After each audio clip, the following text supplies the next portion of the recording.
Who is the most brutal queen in history? You're probably thinking of someone from Europe, right? Like Bloody Mary? Wrong. What if I told you the most brutal queen in history wasn't from Europe at all? She was from the island of Madagascar.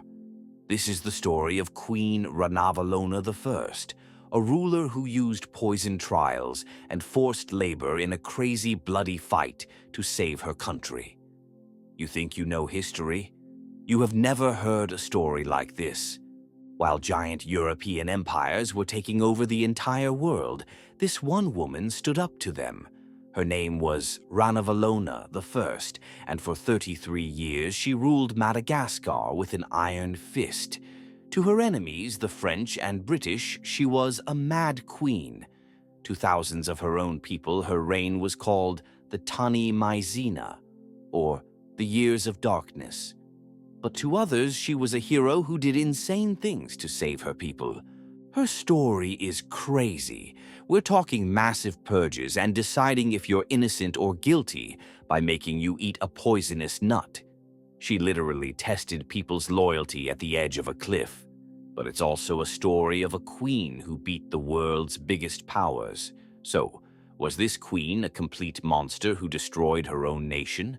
Or was she a genius patriot who did what she had to do? To figure it out, we have to see the completely insane way she took the throne. Okay, setting the scene. It's the early 1800s, and this guy, King Radama I, is in charge of the Marina Kingdom in Madagascar. And he loves Europe. He invited British military guys, signed treaties, and let missionaries build schools. He wanted Madagascar to be a world power. But a super powerful group in his court hated this. They saw it as a complete betrayal of their traditions. They watched as foreign customs and Christianity started to take over. And hiding in the background was one of the king's wives, a woman named Ramavo. Nobody was paying attention to her. She was basically a nobody, a commoner who got married to the future king because her dad saved his life. Their marriage was loveless. They had no kids, and she was not supposed to be the next ruler. That was the king's nephew, Prince Rakotobe. She was an outsider in a court that was heading toward a future she hated. Then, bam! In 1828, the king dies at only 35 years old. Officially, it was disease or suicide, but some people whispered it was poison, which is a huge clue for what's coming next.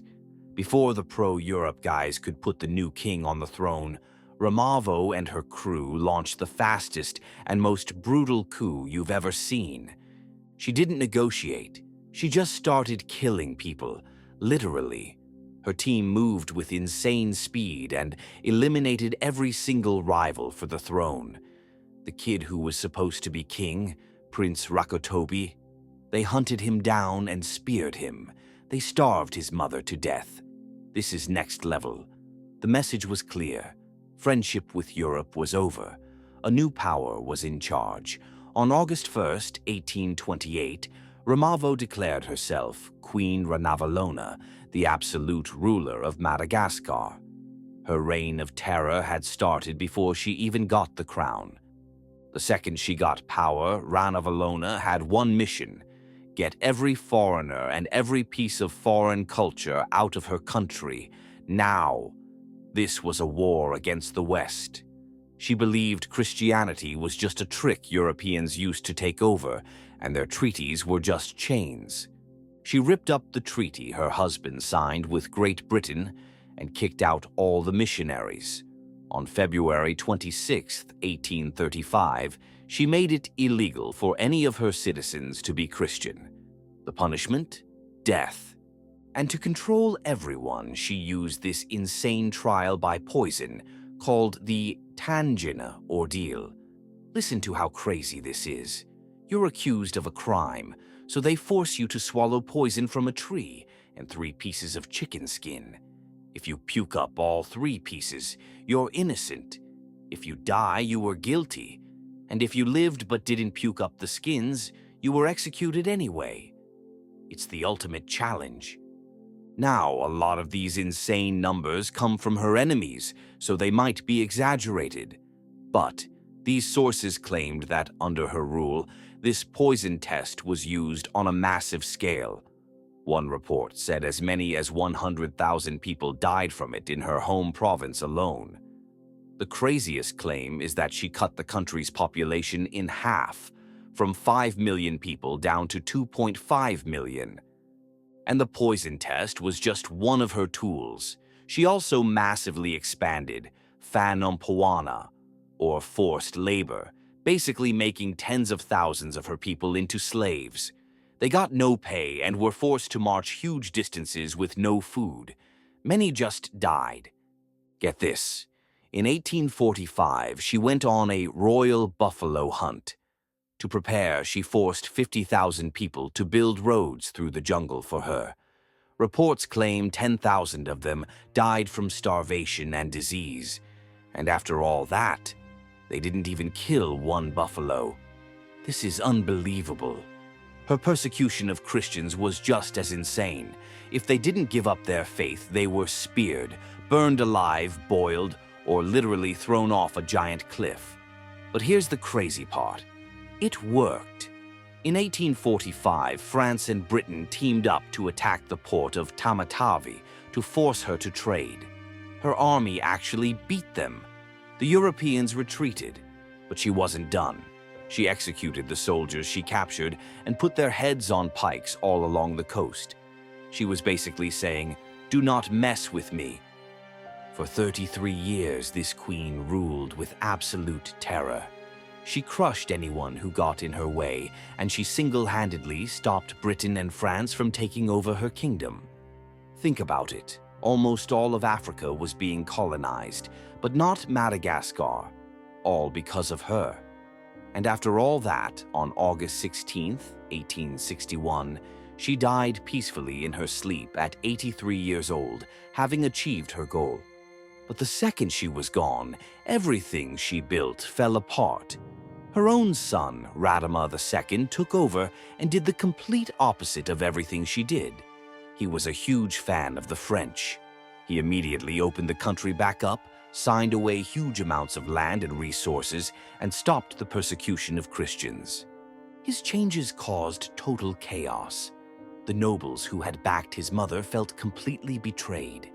He was so hated for it that he was assassinated in less than 2 years. His death was the beginning of the end. After him came a bunch of weaker rulers, and the infighting she had stopped came right back. And here's the consequence. By closing off the country for so long, she left it super far behind in technology and money. It was completely vulnerable. The French, seeing their chance, slowly took more and more control until they finally invaded in 1897 and made Madagascar a colony. Everything she fought and killed for was lost just 36 years after she died. So this is where it gets complicated. How do we even judge this queen? To the thousands of people she executed and tortured, she was obviously a monster. I mean, the number of deaths on her hands is just staggering. But you have to admit, she was one of the only rulers at the time who stood up to Europe and won.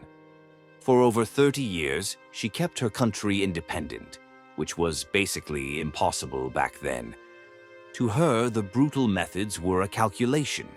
She might have believed the only way to save her kingdom was to have total control. So was she a tyrant? 100%.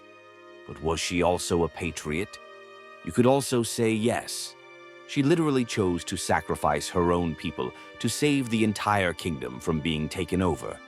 So, to recap, this queen took power in a crazy bloody coup, used poison and slavery as her main tools, and killed thousands and thousands of her own people. She did all of this to fight off the biggest empires in the world and save her culture. Without a doubt, she was one of the most brutal and successful rulers of her century. So I got to ask you, was Ranavalona a paranoid tyrant who crippled her own nation? Or a nationalist hero who used horrifying means to achieve a noble end? Let me know what you think in the comments right now. If you can't believe this story is real, subscribe and hit that notification bell so you don't miss our next insane video. And for more stories of crazy rulers, check out our playlist right here. Thanks for watching.